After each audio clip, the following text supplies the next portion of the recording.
Olá a todos, sou Danilo Herculano, Head da área de Relações com Investidores no Banco BMG.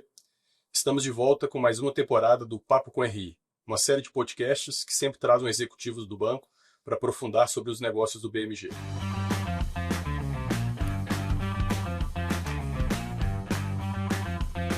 Para abrir essa nova temporada, vamos falar sobre a estratégia do Banco BMG.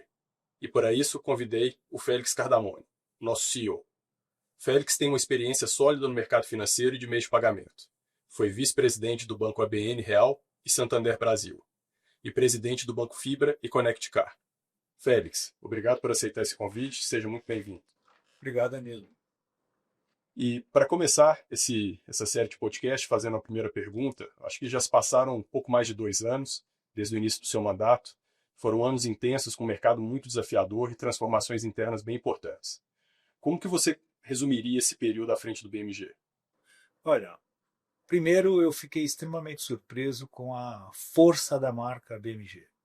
O banco é uma referência no mercado que a gente atua, o que é muito bom, né? A construção de uma marca leva tempo, custa muito dinheiro, né? Então a força da marca abre portas não só para o mercado, mas também para os clientes finais. Então eu fiquei muito impressionado com isso.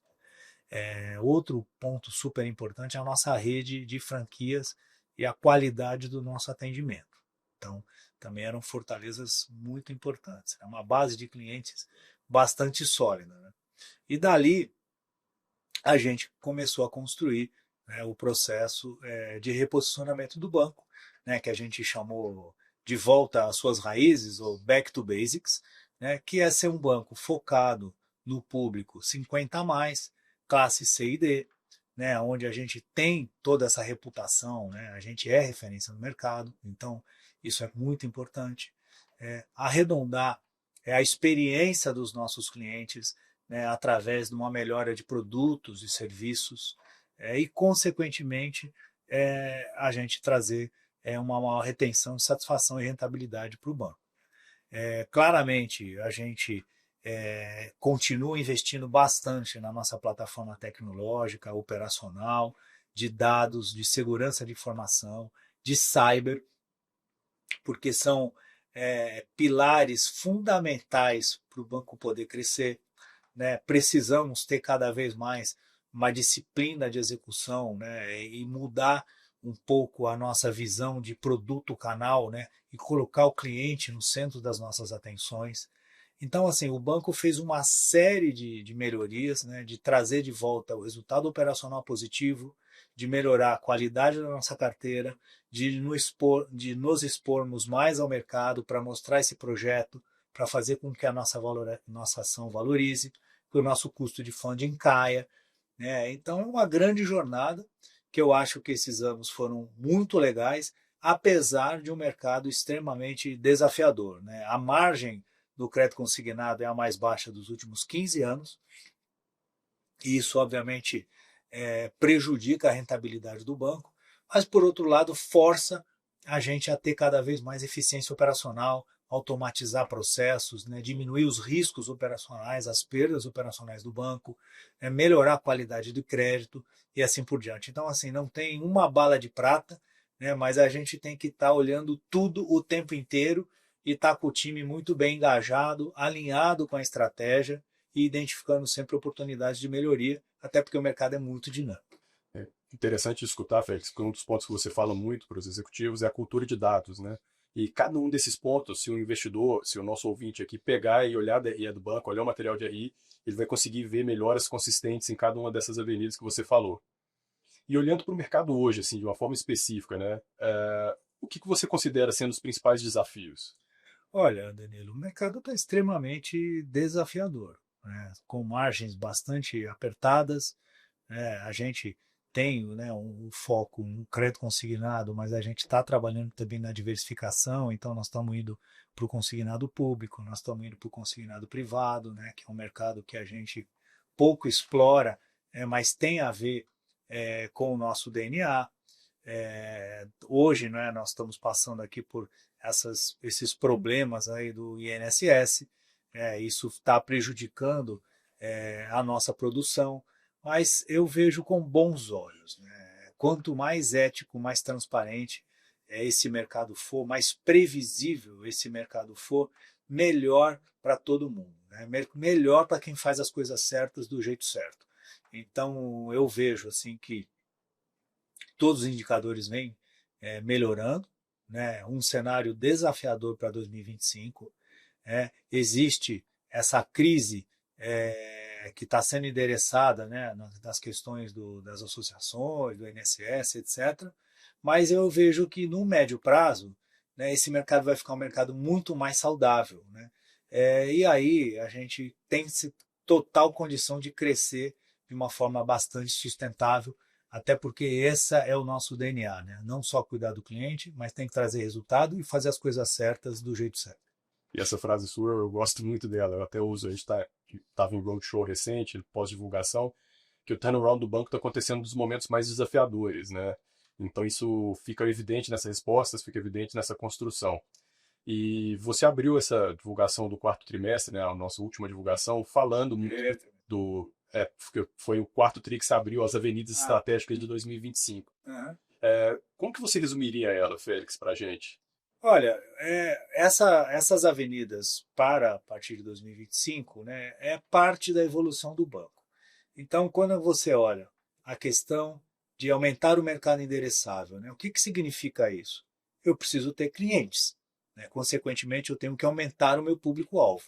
Então, se você considerar que hoje são 40 milhões de aposentados do INSS, né, tem em torno de 15 milhões de clientes do consignado público, vão entrar algo como 15 milhões de novos clientes aposentados até 2030. Né? Hoje ainda tem mais o consignado privado, etc. A gente acaba tendo um público-alvo muito grande. Então, a diversificação de negócios não precisa ser diversificação de público-alvo. Né? Até porque o nosso DNA está focado nesse público-alvo, que é classe C e D, E, né, 50 a mais, etc. Né? Esse é o nosso nicho, né? E um banco médio precisa ter nicho. Obviamente, quando eu trabalho com esse público, eu tenho um spread apertado, né? Eu tenho um ticket médio baixo, então eu preciso ter eficiência operacional. Então, por isso que a gente investe bastante nas nossas plataformas tecnológicas, como eu disse, operacionais, dados, organização de base de dados, né? Prevenção à fraude, cibersegurança, riscos operacionais e assim por diante. Putz, eu jogo o custo operacional para baixo. Então, eu tenho clientes para abordar, eu tenho um custo operacional baixo, né, uma plataforma estável, escalável, né, e de baixo custo. Aí você vai para a questão dos clientes. Né? Eu preciso ter produtos e serviços, né, que atendam à necessidade desses clientes. Então a gente precisa colocar os clientes no centro das nossas atenções e entender a necessidade que eles têm no momento certo, porque hoje o cliente pode ter uma necessidade X, amanhã ele tem uma necessidade Y. Então, entender o ciclo de vida dos nossos clientes e oferecer, seja seguro, seja empréstimo, seja investimento e assim por diante, de acordo com o que eles precisam. Né? E, obviamente, eu tenho que ter também uma visão cliente que vai se digitalizar com o tempo. Né?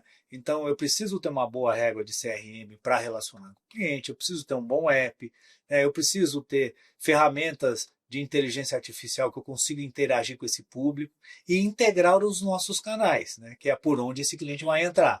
Então, é a parceria com os nossos correspondentes bancários, né? A nossa rede de franqueados e CB, que é um diferencial competitivo gigantesco que nós temos, e os nossos canais digitais. Né? E agora tem que encaixar tudo isso, colocar o cliente no centro e fazer o banco crescer nessa direção. É muito importante de escutar de novo, né, Félix? Eu tenho a oportunidade de escutar essa estratégia várias vezes sendo falada para os investidores, para o mercado em geral, que coisas que foram plantadas lá atrás começam a colher agora, né? Então, iniciativas que foram feitas. Uma das coisas que me impressiona e me admira muito é essa consistência, essa disciplina na execução, essa questão de. Óbvio que a estratégia, você falou muito bem, que a questão da necessidade do cliente ela vai mudando. E o banco precisa ser vivo e sendo adaptável para isso, né? Mas a consistência e a disciplina nesse foco, nesse direcionamento, tem sido extraordinário. E pensando um pouco nisso, tá, de uma forma bem aspiracional mesmo, o que podemos esperar do BMG em 2030? Olha, 2030, espero que o banco seja efetivamente uma referência nesse mercado e um banco extremamente rentável. Uma das coisas que a gente trouxe, né, Danilo, você mesmo ajudou bastante, né, nesses últimos anos, é a visão também do mercado. É a nossa comparação com os nossos concorrentes, né? O mercado é um mercado super dinâmico, que anda rápido, nós temos concorrentes de vários tamanhos, fortes, especialistas, né, no segmento que a gente atua. Então, assim, se eu tenho, né, uma referência dessa, né, e aí eu acho que posso fazer uma analogia com as competições esportivas, né, eu tenho que correr mais do que o meu concorrente. Né, eu tenho que ser melhor que o concorrente. Eu acho que uma das coisas que, de tudo aqui, né, a gente falou de muita coisa, de estratégia, mas eu acho que tem um ponto que é importante, que é sair da acomodação. Né? Ah, é assim mesmo. Ah, não, o mercado está difícil. Ah, não, agora não dá para vender. Tá bom, compara com o concorrente. Né? Porque do mesmo jeito que a gente está mobilizado aqui para ocupar esse espaço, eu não tenho dúvida nenhuma que os nossos concorrentes estão fazendo a mesma coisa. E nós temos uma referência, que são esses concorrentes. A gente, em 2030, com certeza, será melhor que eles nos indicadores econômicos e de satisfação de clientes e na satisfação dos nossos colaboradores também. Obrigado, Félix. O banco entregou em 2023 um ROI de 5%, em 2024 um ROI de 10%. E já abrimos o primeiro TRI com um ROI de 12% e a gente não espera nada menos do que isso para o ano de 2025. Eu acho que isso traduz muito tudo que você falou, né? Além da questão do cliente, a questão de gerar resultado e gerar valor para o acionista como um todo.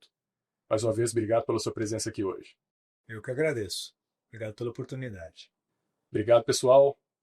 E vocês que nos acompanham, se tiver sugestões de temas que gostaria de ver por aqui, escreva seus comentários ou mande um e-mail para o e-mail ri@bancobmg.com.br. Muito obrigado, um abraço a todos.